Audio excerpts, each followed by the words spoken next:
Mindful AI lab startup company CEO plan ప్రకారమే తన 4 ఏళ్ల కొడుకును చంపేసిందా?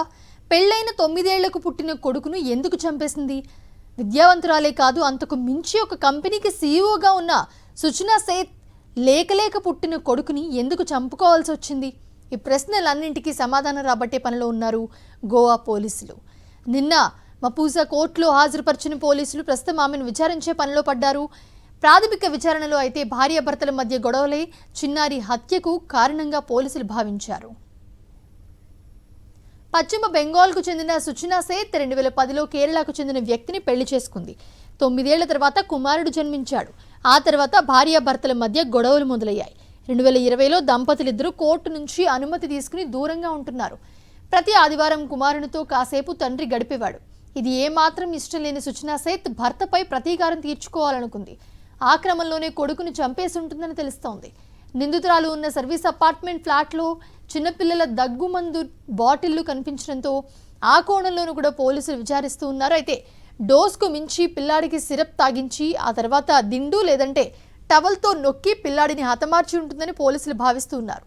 ఎందుకంటే ఆ ఫ్లాట్లో దొరికిన టవల్పై రక్తపు మరకలున్నాయి. ఈ నెల 6న తన కుమారుడితో కలిసి ఉత్తర గోవాలోని కానలింలో సర్వీస్ అపార్ట్మెంట్లో అద్దెకు దిగింది. 2 రోజుల పాటు అక్కడే గడిపింది. ఒక పని కోసం తాను బెంగళూరు వెళ్లాల్సి ఉందని టాక్సీ ఏర్పాటు చేయాలని ఈ నెల 8న అపార్ట్మెంట్ సిబ్బందిని కోరింది. టాక్సీని అద్దెకు తీసుకోవడం కంటే విమానంలో వెళ్లడమే చౌకాని వారు సూచించగా అందుకు నిరాకరించినట్లుగా తెలుస్తోంది. టాక్సీని ఏర్పాటు చేయడంతో తెల్లవారుజామునే బెంగళూరుకు పెద్ద బ్యాగ్తో బయలుదేరింది. రూమ్ క్లీన్ చేయడానికి వచ్చిన సిబ్బందికి రక్తపు మరకలతో ఉన్న టవల్ కనిపించడం, ఆమె వెంట కొడుకు లేకపోవడంతో అనుమానం వచ్చి పోలీసులకు సమాచారం ఇచ్చారు. రంగంలోకి దిగి సుచనా సేత్తో ఫోన్లో మాట్లాడారు. ఆ రక్తపు మరకలు తన పీరియడ్స్కు సంబంధించినవని, తన బిడ్డ ఉత్తర గోవాలోని మార్గావ్లో తన స్నేహితురాలి వద్ద ఉన్నాడని బదులిచ్చింది. అంతేకాదు మిత్రురాలి చిరునామా కూడా చెప్పింది. పోలీసులు వెంటనే అక్కడికి వెళ్లి విచారించగా అది నకిలీ చిరునామా అని తేలింది. దాంతో టాక్సీ డ్రైవర్ సహకారంతో ఆమె కర్ణాటకలోని చిత్రదుర్గ జిల్లాలో ఉన్నట్లుగా గుర్తించి అక్కడ పోలీసులు అలర్ట్ చేశారు. అయితే సుచనా సేత్ను అదుపులోకి తీసుకున్నారు. అక్కడ ఆమె వద్దనున్న బ్యాగ్ను తెరిచి చూడగా బాలుడి మృతదేహం కనిపించింది. ఐపీసీ సెక్షన్ 302, సెక్షన్ 201తో పాటు గోవా చిల్డ్రన్స్ చట్టం కింద ఆమెపై కేసులు నమోదు చేశారు.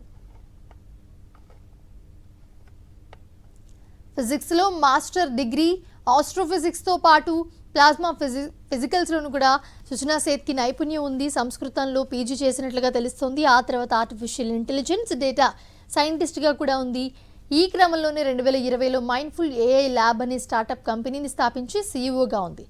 అన్న brilliant women in AI ethics for 2021లో సుచనా సేత్ టాప్ ప్లేస్లో ఉన్నారు.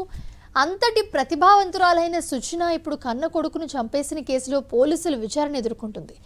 ఇండోనేషియా నుంచి తిరిగొచ్చిన తండ్రికి చిన్నారి మృతదేహాన్ని అప్పగించారు. సాయంత్రం అంత్యక్రియలుంటాయని బంధువులు తెలిపారు.